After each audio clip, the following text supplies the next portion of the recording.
आज की इस वीडियो में हम आपको बताएंगे कि बोर्ड परीक्षा में हिंदी की कॉपी कैसे लिखे। देख सकते हैं कि सेम इसी तरीके से आपको हिंदी की कॉपी लिखना है, जैसे मैंने लिखा है सेम इसी प्रकार से आपको हिंदी की कॉपी लिखना है और टॉपर सेम इसी तरीके से लिखते हैं। आज की इस वीडियो में बताएंगे कि बेस्ट तरीका क्या है हिंदी की कॉपी लिखने का, कैसे हेडिंग बनाना है, कैसे आंसर लिखना है, सारी चीजें आज की इस वीडियो में बताएंगे। बस वीडियो को शुरू से लेकर लास्ट तक जरूर देखना।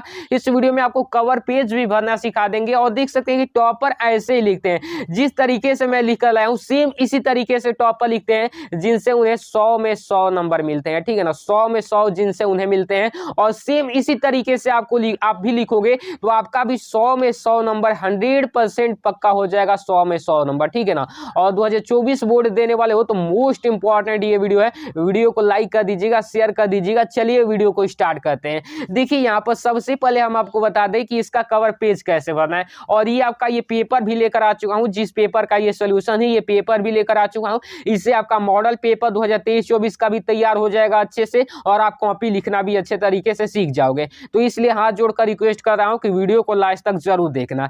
ठीक है ना, तो देखिए सबसे पहले ये आपका कवर पेज होता है, तो इसको कैसे भरना है समझ लीजिए थोड़ा सा। तो परीक्षार्थी का अनुक्रमांक पूछा जाता है, तो इसमें अपना रोल नंबर अंकों में भर देना है। उसके बाद यहाँ पर शब्दों में पूछा जाता है, तो सेम इसी प्रकार 1 है तो 1 लिख देंगे, 2 है तो 2, 3 है तो 3, यहाँ पर 2 है तो 2, इस तरीके से ही लिख देंगे। उसके बाद विषय में हिंदी जो है हिंदी भर देंगे, जो भी पेपर होगा उसको भर देंगे। प्रश्न पत्र में हम लिखेंगे केवल प्रश्न पत्र अच्छे से। उसके बाद प्रश्न पत्र पर अंकित संकेतांक, यानी कि जो पेपर पर आपका संकेतांक दिया होगा, जैसे देखिए यहाँ पर दिखाता हूँ, ये प्रीवियस ईयर क्वेश्चन पेपर है सामाजिक विज्ञान का, मान लीजिए। ठीक है ना, तो यहाँ पर यही संकेतांक कहलाता है। ये जो पेपर पर यहाँ दिया होता है ना, तो यही संकेतांक कहलाता है। तो यही चीजें आप लिख दीजिएगा। आप जिस भी पेपर का दे रहे होंगे तो उसका यहाँ पर अलग से कोड दिया रहेगा, सेम नहीं रहता है, अलग अलग पेपर का अलग रहता है। तो जो भी यहाँ पर हो उसको आप यहाँ पर भर दोगे। ठीक है ना, उसके बाद जिस भी दिन का आपका पेपर होगा वो यहाँ पर भर दीजिएगा, जिस भी तिथि का होगा तिथि भर दीजिएगा। एवं करके पाली पूछ रहा है तो हाई स्कूल में है तो प्रथम, इंटर में है तो द्वितीय भर दीजिएगा। जहाँ भी केंद्र आप गया होगा आपका सेंटर, वहाँ का केंद्र का नाम यहाँ पर भर दीजिएगा। और ये सारे चीज आपके एग्जामिनर भरेंगे, जो भी आपके रूम में कक्ष निरीक्षक होंगे वो आपके भरेंगे। ठीक है ना, चलिए अब बिना देर किए स्टार्ट करते हैं। तो देखिए सबसे पहले यहाँ पर इसको थोड़ा सा हम मोड़ लेते हैं। ठीक है ना, मोड़ने के बाद अब देखिए अच्छे से मोड़ लेते हैं। मोड़ने के बाद यहाँ पर देखिए अच्छे से थोड़ा इसको हम जूम कर देते हैं और अच्छे से आप देखिए। सबसे पहले देखिए यहाँ पर कैसे आपको लिखना है। यहाँ पर वर्णात्मक प्रश्न ये आपके बहुविकल्पीय दिए जाते हैं, तो अच्छे से बहुविकल्पीय तैयार कर लेना पेपर डाउनलोड करके। यहाँ पर देखिए वर्णात्मक प्रश्न यहाँ पर आता है, जिसका पूर्णांक होता है 50 नंबर का। ठीक है ना, तो सबसे पहले यहाँ पर दिया है वर्णात्मक प्रश्न खंड ब, तो सेम इसी प्रकार से हम लिखेंगे। सबसे ऊपर मोटी पेन से लिखेंगे, क्या लिखेंगे, वर्णात्मक प्रश्न और खंड ब, इस तरीके से ही आपको लिखना है। उसके बाद यहाँ पर अंडरलाइन कर देना है। ठीक, उसके बाद प्रश्नोत्तर 1 कर रहे हैं ना, तो प्रश्नोत्तर 1 कर रहे हैं तो यहाँ पर लिखेंगे प्रश्नोत्तर 1, और ये आपका गद्यांश है तो यहाँ पर ब्रैकेट करके बना देंगे गद्यांश। बहुत अच्छा तरीका है, ऐसे ही टॉपर लिखते हैं और ऐसे ही आप लिखोगे तो 100% आप भी टॉप करोगे। ठीक है ना, टॉपर के तरीका है ये। ठीक है ना, कॉपी लिखना ही अच्छा जरूरी होता है, वरना पढ़ने के तो बहुत सारे बच्चे पढ़ के जाते हैं, लेकिन जो भी पढ़ कर गए होते हैं उनको प्रेजेंट करने ही नहीं आता है, जिसके कारण उनका नंबर कट जाता है और वो रोने लगते हैं कि हमारा कम नंबर आ गया, हम इतना मेहनत किए तब भी। कॉपी आपको लिखना अच्छे तरीके से नहीं आएगा तो आपको कहां से नंबर मिलेगा। तो सेम इसी तरीके से आपको टॉपर के जैसे हेडिंग बनाना है अच्छे तरीके से। उसके बाद प्रश्नोत्तर 1 यहाँ पर गद्यांश हमने लिख दिया, तो देखिए यहाँ पर गद्यांश दिया गया है, एक ये गद्यांश दिया गया है। तो सबसे पहले हम इसका संकेत लिखेंगे। संकेत में आगे का 2 शब्द और जहां तक अंडरलाइन किया गया उसके बाद का 2 शब्द। तो देखिए संकेत यहाँ पर बनाकर आगे का 2 शब्द लिखे हैं, डॉट डॉट लगाकर बाद का 2 शब्द लिख दिए। उसके बाद देखिए यहाँ पर नीचे आओगे तो यहाँ पर फर्स्ट में पूछा जाता है गद्यांश का संदर्भ लिखिए और रेखांकित अंश की व्याख्या करनी है और इससे रिलेटेड एक प्रश्न पूछा जाता है। तो देखिए यहाँ पर हम फर्स्ट लिखेंगे, यहाँ पर साइड में यहाँ पर देख रहे हो फर्स्ट बनाकर, उसके बाद लिखेंगे हम संदर्भ, और जिस भी संदर्भ होगा जो भी इसका लिख देंगे। यानी कि प्रस्तुत गद्यांश हमारी पाठ्य पुस्तक हिंदी के मित्रता नामक पाठ से लिया गया, इसके लेखक आचार्य रामचंद्र शुक्ल जी हैं। ये आपका संदर्भ हो गया। उसके बाद देखो इधर आप देखोगे तो यहाँ पर है इसकी व्याख्या। ठीक है ना, देखिए यहाँ पर है इसकी व्याख्या में क्या करना है, रेखांकित अंश जो भी ये दिए गए हैं, ये जो अंडरलाइन किया गया है, इसकी व्याख्या कर देनी है। देखिए क्या इसमें कर रहा है रेखांकित अंश की व्याख्या में कि शुक्ल जी कहते हैं कि 2 व्यक्तियों में मित्रता होने के लिए आवश्यक नहीं है। अच्छे से जो भी आपकी व्याख्या हो उसको यहाँ पर अच्छे से लिख दीजिएगा। ठीक है ना, अच्छे से, केवल मैं आपको अच्छा पैटर्न बता रहा हूँ कि आपको अच्छे से बोर्ड एग्जाम में कॉपी कैसे लिखना है। ठीक है ना, उसके बाद 3 नंबर में यहाँ पर आपसे प्रश्न पूछा जाएगा, तो यहाँ पर 3 यहाँ पर हेडिंग बनाएंगे। साइड में देखिए 3 हेडिंग बनाएंगे। उसके बाद जो भी प्रश्न दिया गया है, मान लीजिए कि यह प्रश्न दिया है, तो इसका हम उत्तर लिख देंगे कि समाज में भिन्नता देखकर लोग एक दूसरे की ओर आकर्षित हो रहे हैं, जैसे क्योंकि व्यक्ति की गुणों का अभाव उस व्यक्ति की ओर आकर्षित करता है, यानी कि उसके गुण के अत्यधिक जिसमें गुण हो उस व्यक्ति की ओर आकर्षित करता है। तो इस तरीके से हम लिख देंगे।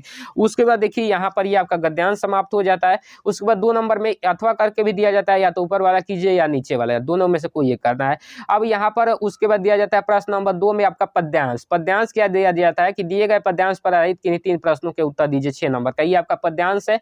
देखिए इधर आ जाइए, इधर आएंगे तो यहाँ तक आपका दिया गया है पद्यांश, ठीक है ना। अब देखिए पद्यांश ये दिया गया, तो इसमें अंडरलाइन जो किया गया है इसी का आपको क्या करना है कि संदर्भ लिखना है और रेखांकित अंश की व्याख्या करनी है, जो अंडरलाइन किया गया है इसका व्याख्या। उसके बाद करें उपयुक्त पंक्ति में कौन सा अलंकार है। तो देखिए इसको कैसे लिखेंगे हम अच्छे तरीके से, अच्छे से देखिए यहाँ पर। तो देखिए हम लिखेंगे सबसे पहले प्रश्नोत्तर 2, और प्रश्नोत्तर 2 यहाँ पर लिखकर ब्रैकेट में बनाएंगे पद्यांश, और यहाँ पर संकेत सबसे पहले लिखेंगे आगे का 2 शब्द बहिरे सुने, और यहाँ पर छत्रधाराई, बहिरे सुने छत्रधाराई लिख देंगे। संदर्भ में लिखेंगे प्रस्तुत पद्यांश हमारी पाठ्य पुस्तक हिंदी के। यहाँ पर देखिए हिंदी को ब्लैक पेन से और इन्वर्टेड कॉमा में बंद कर दिए हैं। उसके बाद सूरदास को भी इन्वर्टेड कॉमा में बंद कर दिए हैं, द्वारा रचित सुसागर से अवतरित है। उसके बाद इसकी व्याख्या कर देंगे कि सूरदास जी कहते हैं कि श्री कृष्ण की कृपा हो जाने पर बहरा व्यक्ति सुनने लगता है, गूंगा व्यक्ति भी पुनः बोलने लगता है, इनकी कृपा हो जाने पर दरिद्र व्यक्ति भी राजा बनकर सिर पर छत्र धारण कर लेता है। यहाँ पर लिख देंगे। उसके बाद अलंकार पूछ रहा था तो इसमें उपमा अलंकार हो जाएगा। तो सेम इसी तरीके से आपको पद्यांश को भी सॉल्व करना है। उसके बाद आपका आता है अथवा करके भी एक दिया जाता है, तो दोनों में से कोई एक आपको करना है। उसके बाद आपका आता है संस्कृत गद्यांश। देखिए यहाँ पर 5 नंबर का, तो ये आपका संस्कृत गद्यांश दिया गया है। इसके लिए मोस्ट इंपॉर्टेंट क्या है कि वाराणसी वाला चैप्टर तैयार कर लीजिएगा अच्छे से, उसी में से पूछे जाते हैं, ठीक। 5 नंबर का ये पूछा जाता है। इसमें आपको संदर्भ सहित हिंदी में अनुवाद करना है। तो देखिए इसको कैसे करेंगे, आप पर प्रश्नोत्तर 3 लिखेंगे, उसके बाद ब्रैकेट में संस्कृत गद्यांश लिखेंगे, और इसका संदर्भ कैसे लिखेंगे कि प्रस्तुत गद्यांश हमारी पाठ्य पुस्तक हिंदी के संस्कृत खंड के वाराणसी पाठ से अवतरित है। हिंदी में अनुवाद जो भी होगा उसको आप अच्छे से लिख दीजिएगा कि नगरी भारतीय संस्कृत और संस्कृत भाषा का केंद्र स्थल है। यहीं से संस्कृत साहित्य और साहित्य का प्रकाश सभी जगह फैला। मुगल युवराज दारा सिंह यहाँ आकर भारतीय दर्शन शास्त्रों का अध्ययन किया। वह उनके ज्ञान से इतना प्रभावित हुआ कि उसने उपनिषदों का अनुवाद फारसी भाषा में कराया। अच्छे से यहाँ पर लिख देंगे, ठीक।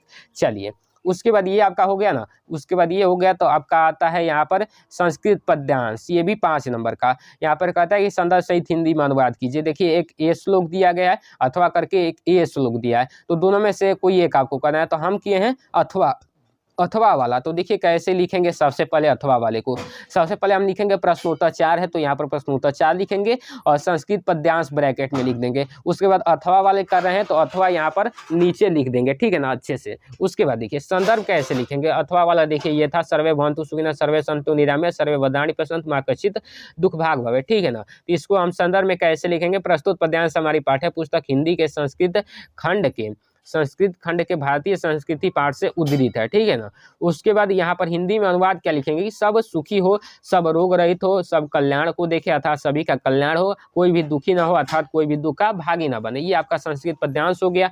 उसके बाद अब आपका आता है 5 नंबर में, यहाँ पर लिखा होता है कि अपने पठित खंड काव्य के आधार पर निम्न प्रश्नों में से एक का उत्तर दीजिए। 3 नंबर का आपका खंड काव्य आता है। तो देखिए ये जो खंड काव्य होता है ये अलग अलग जिलों का अलग होता है, ठीक है ना। जो भी आपका जिला हो उसका खंड काव्य आप तैयार कर दीजिएगा अच्छे से। अलग अलग जिलों का अलग अलग खंड काव्य होता है। देखिए बहुत सारे खंड काव्य दिए गए हैं, 6 नंबर तक खंड काव्य दिए गए हैं। तो इसको आपको देख लेना है कि जो भी आपके जिले का हो, 9 दिए गए हैं, तो जो भी आपके जिले का हो उसको लिख देना है। तो देखिए बता दे रहे हैं कि एग्जाम्पल के तौर पर हमारे यहाँ कर्ण वाला लगता है, तो कर्ण वाले का यहाँ पर हम 2 नंबर वाला कर रहे हैं। कर्ण खंड काव्य के आधार पर श्री कृष्ण का चरित्र चित्रण कीजिए। दोनों में से कोई एक करना होता है। तो श्री कृष्ण का चरित्र चित्रण देख लीजिए कि खंड काव्य कैसे लिखा जाता है। तो लिखेंगे प्रश्नोत्तर 5 और ब्रैकेट में लिखेंगे खंड काव्य, और 6 का हम दूसरा कर रहे थे तो 6 का 2 लिख दिए, और श्री कृष्ण का यहाँ पर अच्छे से लिख देंगे। देख लीजिए सेम इसी तरीके से आपको लिखना है हेडिंग वाइज की कूटनीति की परिस्थितियों के मर्म। हेडिंग आपको अच्छे से बनाना है, ठीक है ना। बिना हेडिंग के आपके खंड काव्य नहीं लिखना है, कोई सा भी खंड काव्य हो। हेडिंग 4 बना दीजिएगा। 3 नंबर का पूछा जाता है, 4 हेडिंग लगभग लिख दीजिएगा अच्छे से, आपके 3 नंबर अच्छे से मिल जाएंगे, ठीक। इसी तरीके से आपको खंड काव्य लिखना है। उसके बाद देखिए अब आता है आपका जीवन परिचय। जीवन परिचय देखिए यहाँ पर आता है कि दिए गए लेखों में से किसी एक का जीवन परिचय देते हुए उनके प्रमुख रचना का उल्लेख कीजिए। 5 नंबर का होता है। तो देखिए यहाँ पर डॉक्टर राजेंद्र प्रसाद, जयशंकर प्रसाद और आचार्य रामचंद्र शुक्ल, और मैंने आपको बताया भी है कि इन्हीं तीनों को तैयार करके बोर्ड एग्जाम चले जाना। 100% है कि यही तीनों में से एक जरूर रहेगा और उसको लिख दोगे आपका 5 नंबर मिल जाएगा, ठीक। तो देखिए इनमें से कौन सा जीवन परिचय किया हमने, प्रश्नोत्तर 6 के क वाला में यहाँ पर लिख देंगे। उसके बाद ब्रैकेट में लिखेंगे लेखक परिचय, और इसमें से हमने 3 नंबर वाला किया है आचार्य रामचंद्र शुक्ल शुक्ल का, तो यहाँ पर 3 लिखकर आचार्य रामचंद्र शुक्ल लिख देंगे। फॉर्मेट केवल समझ लीजिए कि कैसे लिखना है, वैसे तो हमने इस पर स्पेशल वीडियो बना दिया है, जाकर देख लीजिएगा। फॉर्मेट समझ लीजिए कि जैसे यहाँ पर 3 लिखे, उसके बाद यहाँ पर लिखेंगे एक लाइन छोड़कर नीचे से यहाँ पर लिखेंगे जीवन परिचय, और जीवन परिचय लिखने के बाद इधर ये सारी चीज़ें अभी नहीं लिखेंगे, इधर साइड में आ जाएंगे और इतना छोटा सा एक डब्बा बना देंगे और इस डब्बे में नाम, पिता, जन्म, जन्म स्थान, मृत्यु और रचनाएं लिख देंगे इनका, यानी कि इनका संक्षिप्त परिचय लिख देंगे अच्छे से, ठीक है ना। देन उसके बाद इसको स्टार्ट करेंगे और जो भी इनका हो, जन्म हो उसको ब्लैक पेन से लिखेंगे, पिता का नाम ब्लैक पेन से लिखेंगे, ग्राम ब्लैक पेन से लिखेंगे, और उसके बाद जो भी स्पेशल चीज़ें हैं उसको हम ब्लैक पेन से लिखेंगे, ठीक है ना। रचनाएं भी यहाँ पर देखिए, यहाँ पर जितने भी यहाँ पर मृत्यु को ब्लैक पेन से लिखेंगे, उसके बाद रचनाएं एक लिखना है, यहाँ पर 2 लिख दिए हैं कि आपको याद रहे, ठीक है ना। तो 2 लिख दिए हैं, कौन कौन सा, रास मीमांसा और चिंतामणि, ठीक है ना। तो दोनों में से कोई एक आप लिखेंगे, आपका 3 नंबर इसका मिलेगा, ये जो यहाँ तक लिखो इसका 3 नंबर और 2 नंबर इसका मिल जाएगा, 5 नंबर, ठीक। उसके बाद देखिए, उसके बाद यहाँ पर प्रश्न उत्तर 6 के ख में कहता है कि दिए गए कवियों में से किसी एक कवि का जीवन परिचय देते हुए उनकी प्रमुख रचना का उल्लेख कीजिए, 5 नंबर का। तो इसमें फर्स्ट गोस्वामी तुलसीदास, सेकंड सुमित्रा नंदन पंत और थर्ड में महाकवि सूरदास का देता है। तो देखिए इन तीनों में से कोई एक करना है, तो देखिए इन्होंने कौन वाला किया है, ये लग रहा है कि फर्स्ट वाला किए हैं, गोस्वामी तुलसीदास, हाँ फर्स्ट वाला किए हैं। तो देखिए यहाँ पर लिखे हैं प्रश्नोत्तर 6 के ख और कवि परिचय ब्रैकेट में लिख दिए हैं, उसके बाद यहाँ पर लिखे हैं गोस्वामी तुलसीदास, और सेम उसी प्रकार से एक लाइन छोड़कर जीवन परिचय लिखेंगे और साइड में यहाँ पर ब्रैकेट में नाम, जन्म, जन्मस्थान, पिता, माता, मृत्यु लिख देंगे अच्छे तरीके से। जो भी स्पेशल चीज़ें हैं उनको ब्लैक पेन से लिख देंगे अच्छे तरीके से सारी चीज़ें, ठीक। उसके बाद देखिए यहाँ पर इनके जो गुरु थे उनको भी ब्लैक पेन से हमने लिख दिया अच्छे तरीके से, सेम इसी तरीके से आपको लिखना है। उसके बाद देखिए मृत्यु 80 घाट पर हुई थी सन 1623, तो इसको भी ब्लैक पेन से लिख दिया। उसके बाद रचनाएं लिख देंगे, रामचरितमानस, कवितावली, दोहावली, केवल एक आपको लिखना है, 3 लिख दिया हूँ याद करने के लिए आपके, ठीक। चलिए उसके बाद इधर आएंगे, तो यहाँ पर देखिए इधर आएंगे तो इन्होंने सबसे पहले प्रश्नोत्तर यहाँ पर 8 वाला किया। प्रश्नोत्तर 8 क्या है, प्रश्न उत्तर दिया है, तो देखिए प्रश्नोत्तर 8 ही है ना, निम्न में से किन्हीं 2 प्रश्नों के उत्तर दीजिए 2 नंबर का। तो 3 और 4 किए, तो 3 और 4 इधर होंगे, तो इधर सबसे पहले देख लेते हैं 3 और 4। पुरुराजा का आसित, तो 3 और ना 3 यहाँ पर है ना, है चंद्रशेखर का आसित, तो यहाँ पर लिखा है चंद्रशेखर प्रसिद्ध क्रांतिकारी देशभक्त आसित। उसके बाद 4 नंबर वीरा किरण पूज्यते, तो यहाँ पर लिखा है वीरा वीरेण पूज्यते। 3 और 4 इन्होंने अच्छे से कर दिया। उसके बाद देखिए 7 से 8 नंबर ये कर दिए हैं, उसके बाद 7 नंबर किए, तो कोई ना जो कि है वैसे ही चेक होगा। अब देखिए अब 7 नंबर के लिए पीछे यहाँ पर पहले आना पड़ेगा, तो देखिए हम पहले आते हैं और पहले आएंगे तो यहाँ पर आपका 7 नंबर वाला है कि अपनी पाठ्य पुस्तक में से कंठस्थ किया हुआ श्लोक लिखे जो इस प्रश्न पत्र में ना आया हो, तो कोई श्लोक लिख देंगे। जैसे देखिए प्रश्नोत्तर 7, यहाँ पर श्लोक लिख देंगे। श्लोक में क्या लिखेंगे कि वर्णम मरणम वापि च्यो वापि पराजय उभयत समो वीरः वीर भाव ही वीरता। अच्छे से ये श्लोक लिख देंगे, जो भी आपको श्लोक याद हो, जो इस प्रश्न पत्र में ना आया वो श्लोक याद हो उसको आप लिख दीजिएगा, आपका फुल नंबर मिलेगा 2 नंबर, ठीक। उसके बाद देखिए यहाँ पर यहाँ तक हमने कहाँ तक कर लिया है, यहाँ तक कर लिया है, ठीक, यहाँ तक कर लिया है। उसके बाद ये आता है प्रश्नोत्तर 9, यहाँ पर कह रहा है कि किसी एक विषय पर निबंध लिखिए 7 नंबर का।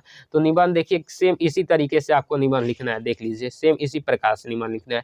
आतंकवाद के कारण एवं निवारण पर इन्होंने लिखा है सबसे पहले प्रश्नोत्तर 9 और यहाँ पर निबंध लिख दिया है। उसके बाद 2 नंबर करें आतंकवाद के कारण एवं निवारण, देख सकते हैं रूपरेखा सबसे पहले बनाया है। उसके बाद प्रस्तावना लिखा है, उसके बाद प्रदूषण का अर्थ लिखा है। उसके बाद देखिए प्रदूषण आतंकवाद एक विश्वव्यापी समस्या, उसके बाद भारत में आतंकवाद और आतंकवाद का समाधान, उसके बाद उपसंहार अच्छे से लिख दिया, ठीक है ना। इसी तरीके से आपको निबंध लिखना है। और देखिए यहाँ पर पत्र लेखन अभी कंप्लीट नहीं हुआ है, तो जल्दी लिखकर और इसी को भी अच्छे से बता देंगे। वैसे पत्र लेखन पर स्पेशल वीडियो चैनल पर है, तो जाकर वहाँ से देख लीजिएगा, आपका 4 नंबर पत्र लेखन का भी फिक्स हो जाएगा। तो अच्छे से आज के वीडियो में बता दिया। वीडियो कैसी लगी कमेंट में जरूर बताइएगा, और आपका इससे पेपर भी तैयार हो गया, तो अच्छी वीडियो थी, तो वीडियो को लाइक कर दीजिएगा, चैनल पर नए तो सब्सक्राइब कर दीजिएगा। मैं मिलता हूँ आपको इसके नेक्स्ट वीडियो में, तब तक के लिए जय हिंद, वंदे मातरम।